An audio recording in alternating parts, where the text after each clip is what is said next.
A weak boy accidentally spills a magical potion and gains superpowers. With this mysterious potion, the weak villagers take on the mighty Roman Empire. However, the clever Romans steal the potion to use it for their own soldiers. But the wizard has a clever plan up his sleeve. The story opens with the thunderous sound of thousands of Roman soldiers marching in perfect unison, their armor clanking rhythmically. The imposing army approaches a small, unassuming Gaulish village, ready to conquer. The general raises his hand and gives a sharp order for his troops to form up. The soldiers snap into formation, fully expecting an easy victory. But inside the village, the people are calmly queuing up, not out of fear, but in line for something extraordinary. At the center of this preparation is Gadifix, the village's wise and gifted sorcerer. He's handing out a magic potion, known to grant incredible strength to anyone who drinks it. This enchanted concoction is the village's greatest secret and most powerful defense. It's why, despite their size and simplicity, the Gaulish village has never fallen to any invader. One by one, villagers receive their dose of the potion, everyone except Obélix, a burly young man who doesn't need it. As a child, he once fell into a whole vat of the potion, permanently giving him superhuman strength. Now, as the Romans prepare to strike, the villagers, armed only with their newfound power, charge into battle. What follows is a one-sided skirmish of epic proportions. Even the children of the village can toss Roman soldiers like rag dolls. The army is no match for the magically enhanced villagers, and they are swiftly and comically defeated. The story then shifts to a nostalgic flashback. We're introduced to the village in more peaceful times.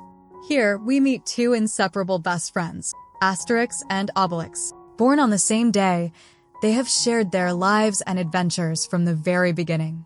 On their birthday, they give each other a heartfelt gift to celebrate their special bond. A narrator sets the tone, describing how the Gaulish village was once a place of perfect harmony and joy. Everyone lived under the wise leadership of Chief Copacetidix, a beloved and kind-hearted man who always put his people first. Suddenly, a loud explosion rings out from Gadifix's chambers, drawing everyone's attention. Chief Copacetidix rushes to check on the sorcerer. Gadifix emerges unharmed, but visibly frustrated. He's been tirelessly working on perfecting his magic potion, but something critical is still missing from the recipe. With the growing threat of Julius Caesar's ambitions and the Roman Empire's expansion, Gadifix fears that without a perfected potion, their village could one day be overrun. But Chief Copacetidix dismisses his concerns. He believes in the strength of their unity more than in the potion. Later, Astérix and Obélix prepare to give a school presentation on mushrooms. Obélix, however, is riddled with anxiety. He's terrified he might mess up. Astérix encourages him, suggesting they do a rehearsal before their turn. When it's finally time, Astérix begins smoothly, but Obélix freezes with stage fright. His heart pounds so loudly that he faints on the spot. Thinking quickly, Astérix covers for him by pretending this is what happens when one eats poisonous mushrooms. The room bursts into applause. Obélix wakes up and asks how it went. Astérix smiles and says it went great because that's what friends are for. The next morning, a neighboring chief arrives with his son, Cases, asking Chief Copacetidix to watch over him while they travel. Cases is large, muscular, and overconfident. Not long after arriving, he begins to bully Astérix and Obélix. The boys try to defend themselves, but their punches are so weak that Cases barely feels them. Instead, he turns it into a twisted game, telling them to run, and if he catches them, they're going to get hit. Desperate to escape, Astérix and Obélix run past Gadifix's chambers. Obélix is terrified of entering the sorcerer's domain, but Astérix, trying to be brave, declares that not only will he go in, but he'll bring out the legendary golden sickle. The golden sickle is a sacred tool, essential for harvesting mistletoe, which is used in the magic potion. Hearing this, Cases grins and challenges them. Bring him the sickle, and he'll stop bothering them. Fail, and they can kiss their milk teeth goodbye. That night, the two friends sneak into Gadifix's chambers. While Astérix searches for the golden sickle, Obélix notices the bubbling cauldron of magic potion. Unaware of its significance, he assumes it's just soup and gives it a taste. Finding it bland, he adds a prawn and a strawberry to improve the flavor. After another taste, he decides it's finally delicious. Meanwhile, Astérix manages to find the golden sickle. But just as they're about to sneak out, Gatafix suddenly enters the room. In a panic, the boys hide. As Gatafix turns to leave, Obélix loses his balance and falls straight into the boiling potion, triggering a massive explosion that blows apart part of the lab. The next day, Obélix lies unconscious, being closely watched by his worried mother. Astérix sits beside them, feeling guilty. Gatafix confronts Astérix, asking why he wanted the sickle. Astérix lies, saying he just wanted to see it. When Obélix finally wakes up, he's ravenous. The villagers try to feed him everything they have, but nothing satisfies his monstrous appetite. Later, Astérix playfully throws a snowball at Obélix. When Obélix throws one back, he accidentally hurls it with incredible force. It sails through 5 houses, leaving destruction in its path.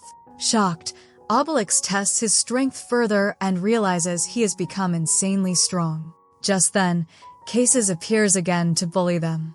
But this time, when Obélix casually swats at him, Cases is sent flying into the sky. Gatafix, who sees this display of raw power, immediately calls the boys into his chambers. He questions Obélix about the potion. Obélix innocently tells him about adding a huge prawn and a strawberry to improve the taste. Gatafix corrects him, saying that what he added was actually a lobster. Intrigued, Gatafix tries the new combination himself, adding lobster and strawberry to his potion. The result is astonishing.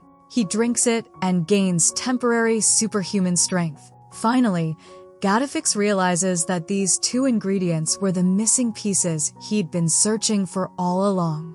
Elated, he informs Chief Copacititix that he's perfected the formula. However, Gatafix cautions that the potion's usage must remain secret. He wants more time to study its effects, but Chief Copacititix believes there's no harm in sharing it responsibly with the village. Word spreads quickly, and soon the entire village begins using the potion. At first, it's a miracle. Chores are done instantly, construction is effortless, and everyone feels powerful. But the excitement quickly spirals into chaos. People begin using the potion for silly, reckless reasons.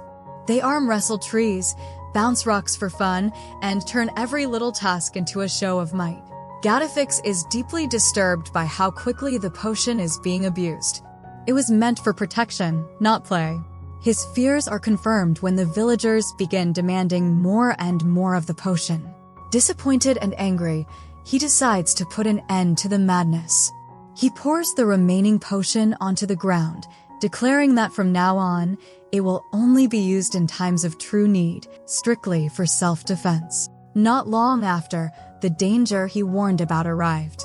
A large Roman army appeared, preparing to attack the village. With no other choice, Gatafix quickly brewed another batch of the potion. The villagers lined up, each receiving their dose. Empowered by superhuman strength, they defeated the Roman army easily, forcing the survivors to retreat in humiliation. News of the Gauls' continued resistance reached Rome. Inside the Great Palace, Julius Caesar celebrated his triumph over most of the known world, but his joy turned sour upon hearing that one tiny village still stood unconquered. Furious, Caesar refused to allow even a single village to defy his rule. General Fast and Furious, his trusted commander, explained that the Gauls' resistance was due to their magic potion. Caesar demanded a way to crush them. That's when a clever librarian named Metadata, who happened to be General Fast and Furious' niece, stepped forward. She had studied the ancient GIC laws and proposed a brilliant plan. According to tradition, a village chief could be replaced if he lost in single combat to another chief. If they could find a champion loyal to Rome to defeat the Gaul chief, the village would be absorbed into the Roman Empire. Impressed, Caesar put Metadata in charge of organizing the fight, with the general providing support. Meanwhile, Unaware of the Roman schemes, the Gauls celebrated 30 days without a Roman attack. They threw a feast, praising the magic potion for keeping the invaders away. As Metadata and General Fast and Furious searched for a worthy champion, they faced a problem: the magic potion. No warrior would stand a chance against the Gauls while it existed. So, they plotted to kidnap Gatafix, the only one who knew how to make it. On the other side, the Gaul chief, Vital Statistics, had fallen ill after overeating at the feast. Gatafix tended to him, but while out gathering herbs, Roman soldiers ambushed and captured him. Fortunately, Astérix and Obélix happened to be nearby. They spotted the kidnapping and rushed to help. In the chaos, Obélix threw a massive stone intending to stop the soldiers, but it accidentally hit Gatafix instead. The soldiers fled, and Gatafix lay motionless. Astérix scolded Obélix for his clumsiness. They feared Gatafix might be dead. When the Roman soldiers reported back, they claimed Gatafix had died during the escape. Believing their only threat gone, the Romans moved to the next phase, finding a champion. Lieutenant POTUS suggested Chief Cassus, a man who had bullied Astérix and Obélix in their youth. Cassus was obsessed with the Roman Empire, even redesigning his village to look Roman. General Fast and Furious and Metadata paid him a visit, proposing he fight and defeat the Gaul chief in exchange for ruling both villages under Roman rule. Initially hesitant, especially after learning he'd face Chief Vital Statistics, Cassus agreed when told that Gatafix was dead and there'd be no more magic potion. Meanwhile, Astérix and Obélix brought Gatafix's body back to the village. To everyone's surprise and joy, he was still alive, but he had lost all his memories. Without his knowledge of the recipe, the village had no hope of creating more potion. Just then, Chief Cassus arrived, challenging Chief Vital Statistics to a duel. But upon seeing Gatafix alive, he panicked and ran away. Even though Gatafix was alive, he couldn't remember how to make the potion. The villagers tried everything to jog his memory, but nothing worked. Back in Rome, POTUS confirmed to General Fast and Furious that Gatafix was alive, but the good news was that he remained amnesiac. Desperate for a solution, Chief Vital Statistics sent Astérix and Obélix on a long journey to find Apotheca, a doctor who specialized in head injuries, hoping she could restore Gatafix's memory.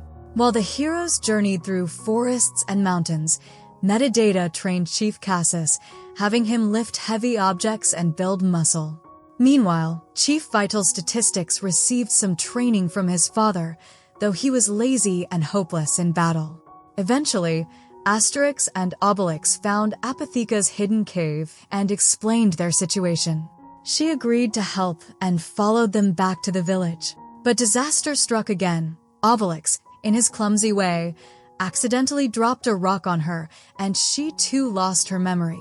Now, their only hope of restoring Gatafix's memory was gone. Worse still, the villagers knew that Chief Vital Statistics stood no chance against Chief Cassus without the potion. One villager suggested replacing him. They needed the strongest among them, Obélix. The suggestion caused uproar. Everyone wanted to be chief, but Vital Statistics quieted them by officially handing leadership to Obélix. At first, Obélix refused. He felt unworthy due to his past mistakes. But after some convincing, he accepted and headed to the arena for the final showdown. The arena filled with Roman citizens. Caesar made a grand entrance, greeted by cheers and worship. Cleopatra also arrived to witness the historic duel. Then came the Gauls, standing proud despite their troubles. Before the fight, Astérix and Obélix got into a heated argument. Astérix, frustrated, claimed Obélix lacked the brains to lead. Hurt and angry, Obélix declared his first act as chief, banishing Astérix from the village. Night fell, and the fight began. The announcer called Chief Cassus into the ring. Cassus flexed his muscles, confident, until he saw Obélix, not Vital Statistics, was his opponent. Panic set in. Obélix had permanent super strength thanks to the magic potion. The announcer declared that the battle would continue until one chief was defeated or surrendered. Astérix, now outside the village, realized Obélix suffered from stage fright. He ran back to help, but arrived too late. Obélix fainted in the ring, and Chief Cassis was declared the winner. The law was clear. The Gauls had lost and must surrender their village to Rome. But then, another accident occurred.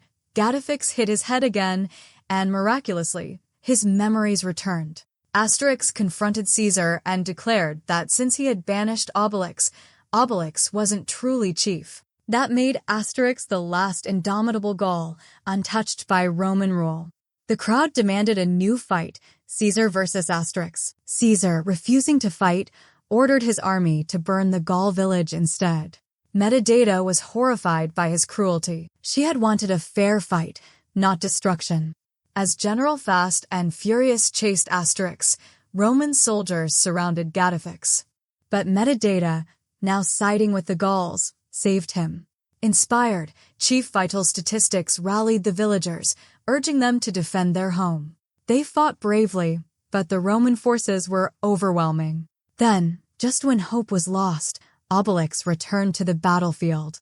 Revived and enraged, he crushed Roman soldiers with ease. Back at the village, Gatafix managed to recreate the magic potion. The villagers rushed back to drink it. Obélix used a wheel to roll them home at super speed. But when they returned, horror awaited. General Fast and Furious held Gatafix at sword point and had already taken the magic potion for himself. He gave a dose to POTUS, who immediately gained super strength. POTUS easily punched Obélix across the field. As Obélix fought back, General Fast and Furious ordered his entire army to drink the potion. The Romans attacked again, this time stronger than ever. They overwhelmed Obélix and knocked him out cold.